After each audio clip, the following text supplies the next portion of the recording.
শেষ নিঃশ্বাস ত্যাগ করার আগে আবু তালেব অসুস্থ। আবু জাহেল, উতবা, সাইবা একদিকে, আমার নবী আরেক দিকে। আমার প্রিয় নবী বললেন, চাচা, আজীবন আপনি ছাতার মতো আমাকে আশ্রয় দিয়েছেন, আজীবন আপনি বাবার মতো কোলে পিঠে করে মানুষ করেছেন, একবার শুধু আমার কানে কানে বলেন লা ইলাহা ইল্লাল্লাহ মুহাম্মাদুর, বাকিটা আমি আল্লাহর সাথে বুঝে নেব। কিন্তু আবু জাহেলও পাশে আছে না নাই? আবু জাহেল কয় না, আবু তালেব খবরদার, আজীবন যে শিরকি ধর্মের উপরে ছিল ওইটার উপরেই থাক, বাপ দাদার ধর্মে চুনকালি মাখিস না।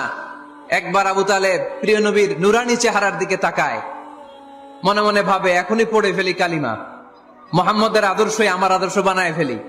আবার যখন আবু জাহেল, উতবা, সাইবার দিকে তাকায়, মনে মনে ভাবে না, আগের ধর্ম ছাড়তে চাই না।